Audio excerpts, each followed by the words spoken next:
The waiting room felt unreal, like the world had suddenly slowed down while my mind kept racing at full speed. The fluorescent lights hummed above me, too bright, too cold. Somewhere down the hallway I could hear hurried footsteps and the distant beeping of monitors. Every sound made my chest tighten. I kept staring at the double doors where they'd taken Danny, waiting for them to swing open again. Waiting for someone to walk out and tell me he was okay. Minutes dragged by like hours. I kept replaying the moment in my head. Danny sitting at the dinner table, poking at his food, saying his chest felt weird. I'd asked if it hurt, and he'd shrugged like kids do when they don't really know how to explain something. I told him to drink some water. I figured maybe it was heartburn, maybe he ran too hard at soccer practice. Then he slid off the chair and hit the kitchen floor. That image wouldn't leave my mind. I rubbed my face with both hands, trying to steady my breathing. I had to stay calm. Danny needed me focused, not falling apart. That's when the hospital doors burst open. 2 police officers stepped inside. At first, I barely noticed them. Hospitals see police all the time. Accidents, injuries, emergencies. I assumed they were here for something else. But then they looked straight at me. "Sir," one of them said, walking over. "Are you the owner of a black pickup truck parked outside?" My stomach dropped. "Yes," I said quickly. "That's mine. My son." Before I could finish, the second officer stepped closer.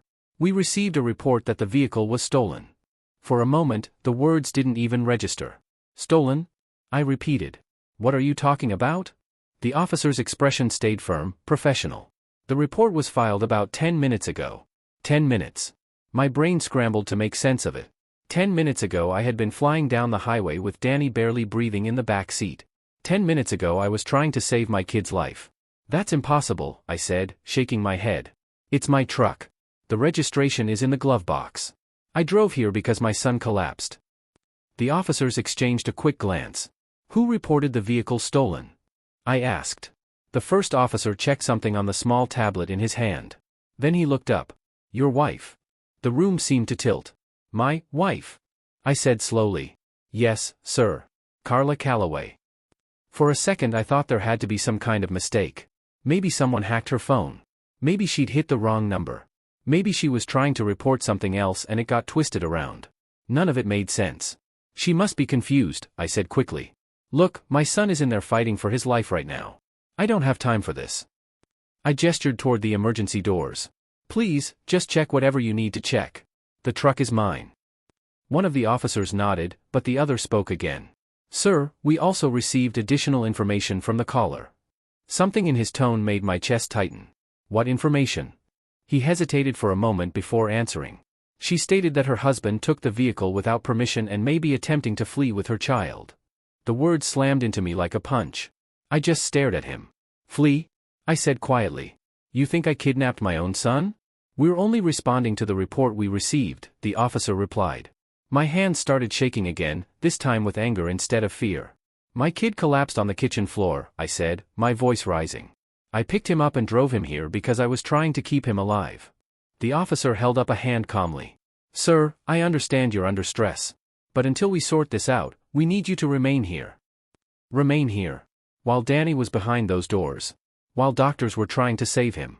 I looked toward the hallway again, my heart pounding. "Listen," I said, forcing the words out slowly. "You can cuff me, question me, do whatever you want after they tell me my son is okay. But right now, I'm not leaving this waiting room." Neither officer moved. The tension hung in the air like a storm about to break. And at that moment, the emergency doors finally opened. Dead every time I tried to reach her. None of it added up. I stared through the glass window into the emergency room, trying to focus on the blur of movement around Danny's bed. Doctors leaning in.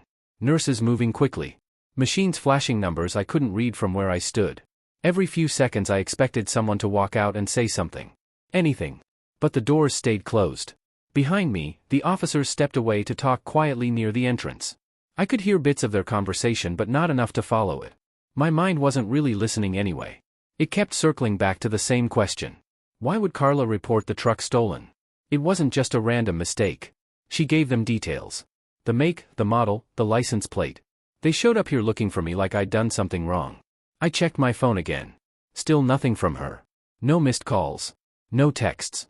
Just the message I'd sent sitting there unread. Danny collapsed at Mercy General. Get here now. My chest tightened. If she had seen that message, she would have been here already. No mother ignores a text like that. unless... I pushed the thought away before it could finish forming. Another 10 minutes crawled by. The waiting room was nearly empty except for a couple across the room whispering to each other and an older man asleep in a chair. Time felt stretched, distorted. Then the double doors finally opened. A doctor stepped out. Everything in my body snapped to attention. I was across the room before he even finished looking around. "Daniel Calloway's father?" he asked.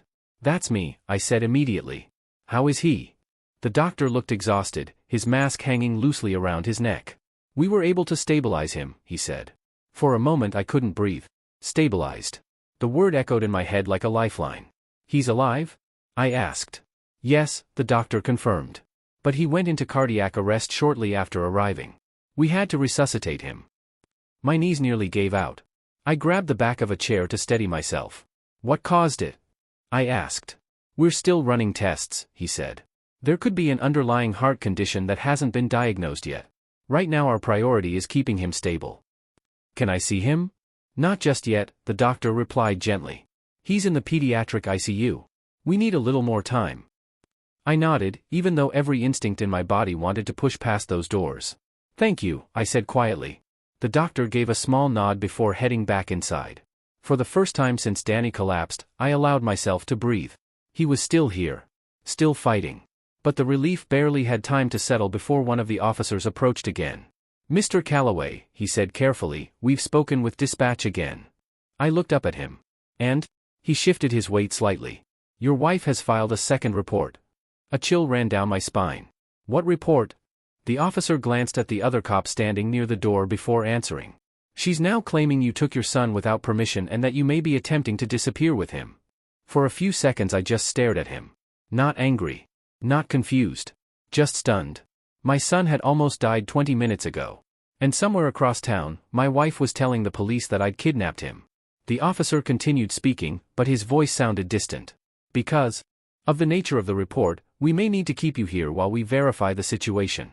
I slowly looked back toward the ICU doors. Danny was lying in there hooked up to machines, fighting to stay alive. And the person who was supposed to be standing beside me right now, was trying to have me arrested. That was the moment something inside my mind finally stopped making excuses. Carla hadn't made a mistake. She knew exactly what she was doing. And the question that suddenly terrified me wasn't why she reported the truck stolen. It was why she was on the east side of town in the first place, while her 7-year-old son was fighting for his life. For a moment the hallway went completely silent. Carla didn't answer right away. She just stared at the floor tiles like they might offer her a way out of the conversation. That pause told me everything. Still, I asked again. "His name?" Her shoulders sagged slightly, like the fight had already drained out of her. "Derek," she said quietly. The name hung in the air between us. I didn't shout. I didn't throw anything. Honestly, I didn't even feel surprised anymore. Something about the night had already cracked the illusion open. Hearing the name just confirmed what my gut had started piecing together. "How long?" I asked. She rubbed her arms, avoiding my eyes. "A few months. A few months. While I was working 60 hours a week. While I was paying for the house, the school, the vacations she planned months in advance. While I was trusting her." "Where were you tonight?" I asked. "At his place," she admitted. The words came out barely louder than a whisper. "The east side of town." Now it made sense. Danny collapsed at 9:32. I texted her 2 minutes later. She read it. I had the receipt sitting right there on my phone. But instead of calling me, instead of rushing to the hospital, she called the police. "You thought I was what?" I asked quietly. "Stealing the truck? Running away with our son?" "I panicked," she said quickly. "I didn't think clearly." I looked at her for a long moment. "No," I said calmly. "You thought if the police stopped me, you'd have time to figure out how to explain why you weren't home." Her face flushed. "That's not, you were trying to cover yourself," I finished. She opened her mouth again but nothing came out. Down the hallway a nurse pushed a cart past us, the wheels squeaking against the floor. Life inside the hospital kept moving like normal while my entire life rearranged itself in real time. "Danny's alive," I said finally. Her head snapped up. "He is. They stabilized him. He's in the pediatric ICU." For the first time since she walked in, something that actually looked like emotion crossed her face. Her eyes filled with tears. "Can I see him?" she asked. I studied her for a second. "You can wait with the other parents," I said, gesturing toward the waiting room. The words landed harder than I expected. "Mike, I'm not doing this here," I said. "Not tonight." I turned and walked down the hallway toward the ICU doors before she could say anything else. A nurse stopped me outside the unit and handed me a disposable gown and gloves. "Only one parent at a time," she said gently. I nodded and stepped inside. Danny looked impossibly small in the hospital bed. Machines surrounded him. Wires ran from his chest to monitors that beeped steadily. An oxygen tube rested under his nose. His skin had that pale, waxy look that only hospitals seem to create. But his chest was rising. Slow. Steady. Alive. I pulled a chair next to the bed and sat down, leaning forward with my elbows on my knees. For a long time I just watched him breathe. My mind replayed everything that had happened that night. The drive. The red lights. The police in the waiting room. Carla standing in the hallway trying to explain the unexplainable. None of it mattered as much as this moment. Danny was here. Still fighting. I reached out carefully and held his hand. "Hey, buddy," I said quietly. "You scared the hell out of me tonight." His fingers twitched slightly in mine. I sat there for hours after that, listening to the steady rhythm of the heart monitor, letting the reality settle in. By morning, two things were crystal clear in my mind. First, my son was going to need me more than ever. And second, the life I thought I had with Carla was already over. Wanted revenge for about 5 minutes. That's the honest truth. 5 solid minutes where every ugly option ran through my head. Blowing up his life. Showing up at his office. Sending messages that would burn everything down in one afternoon. But then I walked back into Danny's hospital room. He was sitting up in bed, pale but smiling, trying to beat a handheld video game while wires still ran across his chest. And the anger just lost its power. This wasn't about Derek. It wasn't even about Carla anymore. It was about protecting my son and making sure the ground under his feet stayed steady, no matter how badly the adults around him had messed things up. So I made a different decision. I called Patricia.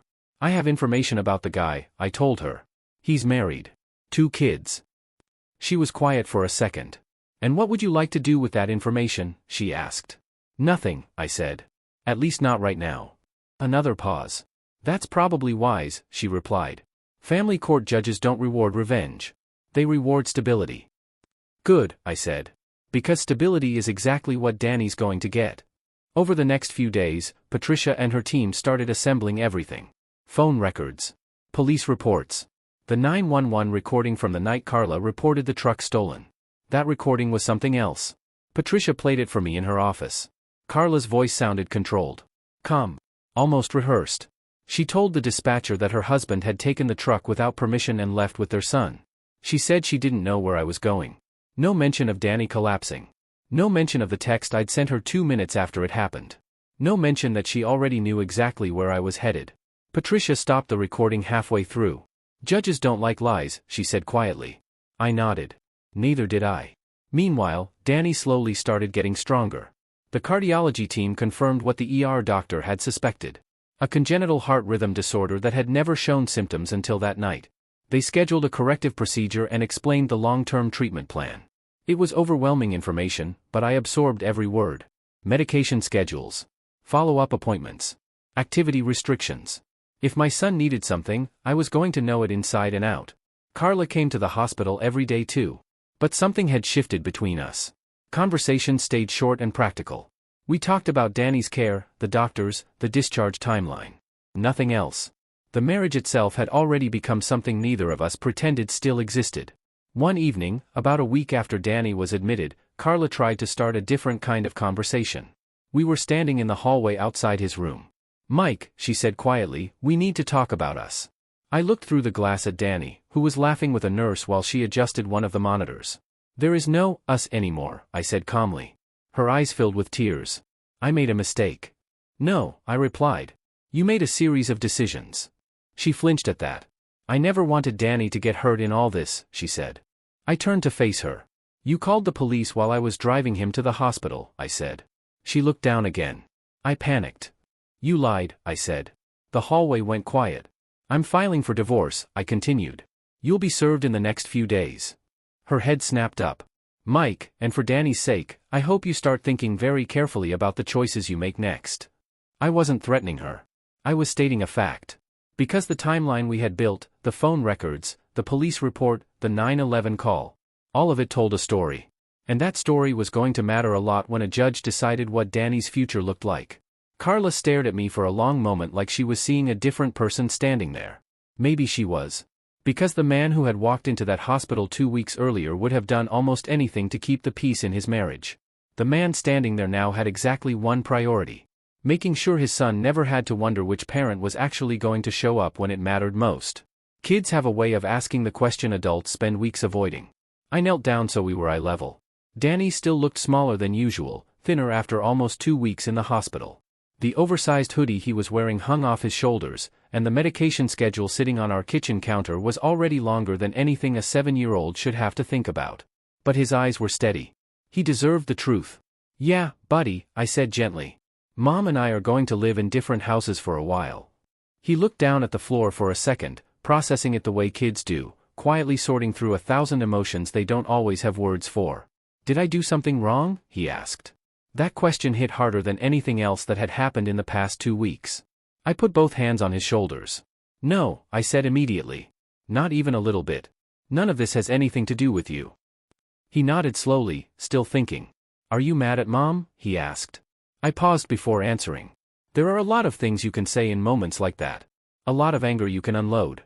A lot of ways to make your child carry weight that was never meant for them. But Danny had already been through enough. "Sometimes grown-ups have problems they can't fix together," I said carefully. "But we both love you. That part doesn't change."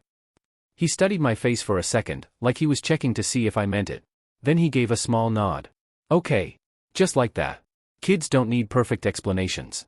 They just need to know the ground under them isn't disappearing." Over the next few weeks, life started reorganizing itself around a new normal. Danny had follow-up appointments with the cardiology team twice a week. I kept a notebook with every medication time, every symptom, every instruction the doctors gave us. His procedure date was circled on the calendar in thick black marker. Carla moved into a short-term rental across town. The house felt quieter without her. Not peaceful exactly, but simpler. The divorce paperwork moved forward faster than I expected. Patricia was efficient in a way that made you feel like the outcome had already been decided and the paperwork was just catching up. Carla's attorney tried a few standard arguments early on. Joint custody without restrictions. Equal division of finances without addressing the spending. A narrative about marital difficulties. But the timeline we had built didn't leave much room for interpretation. The 911 call. The phone records. The hospital intake report showing the exact time Danny was admitted. The text message she read before calling the police. Piece by piece, the story was very clear. One afternoon Patricia called me into her office. She slid a document across the desk. "Temporary custody order," she said. I read the first page slowly. Primary physical custody granted to the father. Carla would have scheduled visitation while the case continued through court. I leaned back in the chair, letting out a breath I hadn't realized I'd been holding for weeks. "This is just temporary," Patricia said, "but it sets the tone." I nodded. Danny's procedure happened 6 weeks later. It was technically considered minor surgery, but any time your kid is rolled through double doors toward an operating room, the word minor stops meaning anything. I sat in the waiting room that morning with a cup of coffee that had gone cold in my hands. 3 hours later, the surgeon came out smiling. "Everything went exactly the way we hoped," he said. Relief hit me so hard I had to sit down again. Danny recovered quickly after that. Within a month he was back to riding his bike in the driveway, arguing with me about bedtime, and asking if he could try soccer again once the doctors cleared him. Life had found its rhythm again. Not the same rhythm we used to have. But a new one. A better one in some ways. About 4 months after the night everything fell apart, Danny and I were sitting on the back deck I'd rebuilt the previous summer. The sun was going down, and he was working through a bowl of ice cream like it was the most important task in the world. "Dad," he said suddenly. "Yeah? You drove really fast that night, didn't you?" I laughed softly. "Yeah, I did." He nodded thoughtfully. "Good." I raised an eyebrow. "Good?" He shrugged. "Because if you didn't, I might not be here." For a second I didn't say anything. I just reached over and ruffled his hair. Sometimes the only thing that matters is that when the moment comes, you show up. And no matter what anyone else does, you keep showing up. That most of the arguments never really got off the ground. The conference room was quiet when we sat down. A long table, a stack of folders in front of Patricia, and Carla across from me with her attorney flipping through documents like he was searching for something that wasn't there. Patricia slid the first packet across the table. 3 years of documented parental involvement, she said calmly. School records, medical records, extracurricular attendance logs. Another folder followed. Work schedule adjustments approved by Mr. Calloway's employer to accommodate full-time caregiving. Then the third one. The emergency incident timeline from the night Daniel was admitted to Mercy General. Carla's attorney slowed down when he reached that section. The police report, the hospital intake time, the text message she had read, and the 911 call she made afterward. He leaned back slightly, tapping a pen against the table while he processed it. So, he said carefully, your position is that the father should maintain primary custody. Patricia didn't raise her voice. Our position is that the child already has a stable primary caregiver and disrupting that would not be in his best interest. Silence hung in the room for a moment. Carla avoided looking at me. Her attorney turned a few more pages, then finally set the documents down. You're asking for primary physical custody with scheduled visitation, he said. Yes, Patricia replied. And division of assets according to the documented financial contributions. Yes. Another long pause followed. This time it was different though. The kind of pause where everyone in the room understood how the math worked out. Carla's attorney leaned toward her and spoke quietly for a minute. I couldn't hear what he said, but I saw the tension in her shoulders slowly give way. When he finished, he looked back across the table. My client is willing to discuss a cooperative custody schedule, he said. Patricia nodded once. That would be productive. The rest of the mediation moved quickly after that. No dramatic shouting. No courtroom theatrics. Just paperwork, timelines, and the quiet weight of documented reality. By the end of the afternoon, most of the major pieces were agreed upon. Danny would live primarily with me. Carla would have scheduled parenting time. The house would be sold and the equity divided. The joint finances would be settled according to the records Patricia had compiled. When we finally stood up to leave, Carla looked at me for the first time that day. There were 100 things she could have said. Apologies. Arguments. Excuses. Instead she just nodded once, like someone acknowledging a decision that had already been made long before the meeting started. I nodded back. Then I walked out. Life settled into a rhythm again over the following months. Danny went back to school full-time. His cardiologist cleared him for light sports, which meant he returned to soccer practice with strict instructions not to overdo it. The first time I watched him jog across that field again, I felt something in my chest finally loosen. He was okay. Really okay. The divorce finalized not long after that. No dramatic ending. Just signatures on paper and a judge confirming what everyone already knew. One evening, a few weeks later, Danny and I were sitting at the kitchen table building a Lego spaceship that was way more complicated than the box had suggested. He looked up at me suddenly. Dad? Yeah? Are we gonna be okay? I smiled and reached over to steady a piece he was trying to attach. We already are, I said. He thought about that for a moment, then nodded the same serious way he always did when something made sense. Okay. Then he went back to building. And watching him there, completely focused on the tiny plastic pieces in front of him, I realized something important.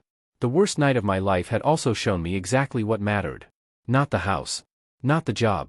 Not the life I thought I was building with someone who had already walked away from it. What mattered was sitting at that table, helping my son build something piece by piece. And knowing that no matter what happened next, we were going to be just fine. The parenting app, I said calmly. That's what it's there for. Her mouth opened slightly, like she was about to push past that boundary. I didn't raise my voice. I didn't get angry. I just stood there and waited. After a moment, she nodded once and stepped back. Danny came running out of the clinic a few seconds later, jacket half on, talking about how the nurse had let him pick a sticker from the big box at the desk. A dinosaur this time. He held it up proudly like it was treasure. Look, Dad. That's a good one, I said, crouching down so he could stick it onto the back of my phone like he always did. Carla watched that exchange quietly before saying goodbye to him. We left it at that. Life moved forward the way life tends to do, quietly, steadily, without the dramatic music people imagine accompanies big turning points. The routine stayed simple. School in the mornings. Homework at the kitchen table. Doctor's appointments still circled on the calendar, though they became less frequent as Danny's health stabilized. Soccer practice came back slowly too. The cardiologist cleared him for light play first. Then normal practice, with regular monitoring. The first time he sprinted down the field again, arms pumping and hair flying everywhere, I stood on the sideline with the other parents and felt something inside my chest finally settle. 6 months earlier, I'd been running red lights trying to keep him alive. Now he was arguing with his coach about whether that last goal should count. That's the kind of progress you don't take for granted. The second time Carla tried to talk was about 3 months after the divorce finalized. Danny had just been dropped off after one of her scheduled weekends. She lingered by the driveway while he ran inside to grab something he'd forgotten. I know you don't want to hear this, she said quietly, but I am sorry. I looked at her for a moment. Not with anger. Not even with resentment anymore. Just distance. Take care of yourself, I said. It wasn't forgiveness. It wasn't punishment either. It was simply the truth of where things stood. Danny came bursting back out of the house with a backpack he'd forgotten, nearly tripping on the front steps. Got it, he announced proudly. Carla smiled at him, gave him a quick hug, and headed to her car. That was it. No dramatic closure. No big speeches. Just two adults who had made choices and now lived with the outcomes. Years later, one memory from that whole chapter still sticks with me more than anything else. It wasn't the court hearings. It wasn't the arguments. It wasn't even the moment the divorce papers were signed.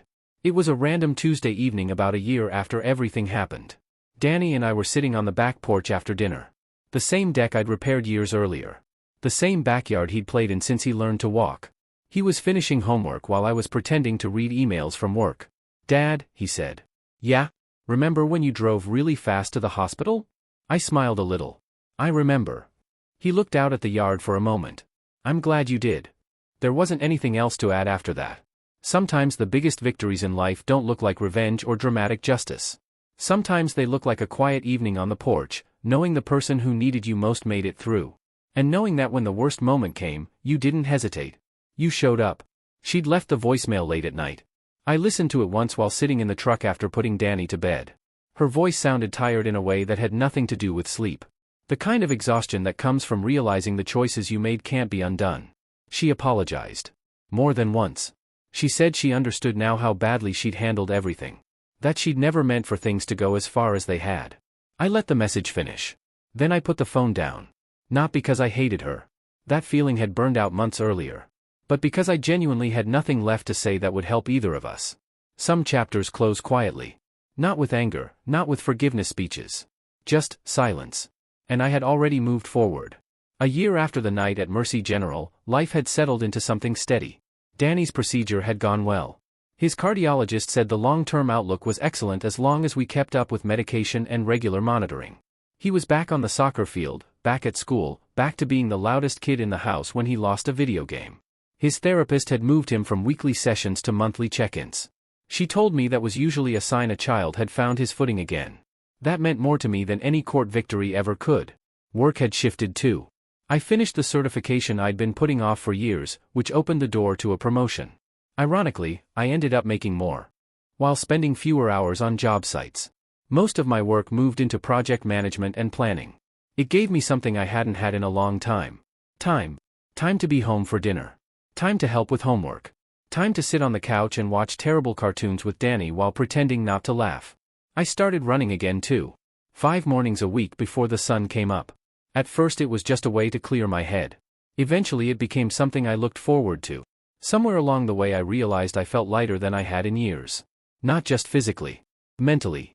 Emotionally. Like I wasn't constantly trying to prove I was enough for someone who had already decided otherwise. And slowly, carefully, I started letting someone new into my life. Claire. She was a physical therapist who had helped Danny during part of his recovery. Calm, thoughtful, the kind of person who listened more than she talked. We took things slow. Really slow. Neither of us was in a hurry to complicate something that felt simple and honest. Danny liked her, which mattered more than anything else. Our neighborhood had changed too. Tom's kids practically lived in our backyard on weekends. Soccer balls flying over the fence, bikes scattered across the driveway, the kind of noisy chaos that makes a house feel alive. My brother Ray still came over every other Sunday for dinner. My mom visited that fall and spent 2 weeks reorganizing my kitchen while insisting I looked healthier than I had in years. She wasn't wrong. Every now and then I'd hear something about Carla through mutual connections. She had moved into an apartment across town. Danny spent every other weekend with her, and by his account she was present and attentive during those visits. That was all I needed to know. I didn't follow the rest of her life.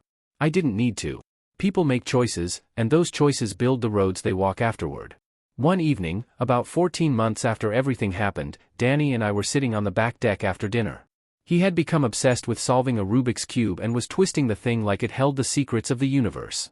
The sun was sliding down behind the trees and the yard was quiet except for the occasional chirp of crickets. "Dad," he said without looking up. "Yeah? Were you scared that night when I got sick?" I leaned back in my chair and thought about it for a second. "Yeah," I said honestly. "That was the most scared I've ever been." He nodded slowly, turning the cube in his hands. "I don't remember much," he said. That's okay, I replied. I remember enough for both of us. He kept working the puzzle for another few seconds. Then he said something that hit deeper than he probably realized. I'm glad you drove fast. I felt something tighten in my chest for a moment. Me too, buddy, I said. A few twists later he solved the cube and held it up like he'd just won a championship. Did it? That's impressive, I said. He grinned, jumped up, and ran inside to grab a glass of water, already moving on to the next thing the way kids always do. I stayed out on the deck a little longer, coffee in hand, listening to the sounds of him moving around in the kitchen. And I thought about everything that had happened. Not the betrayal. Not the court battles. Not even the anger that had once filled every corner of my mind. What stayed with me was simpler than that. The drive to the hospital. The moment Danny's hand squeezed mine in the ICU. The quiet nights afterward where life slowly rebuilt itself piece by piece. I hadn't come out of it with revenge. I hadn't come out of it with the life I thought I was building. But I had come through it. Still standing on my own deck. Still hearing my son's footsteps inside the house. Still looking at a future that was entirely ours to build. And in the end, that turned out to be more than enough.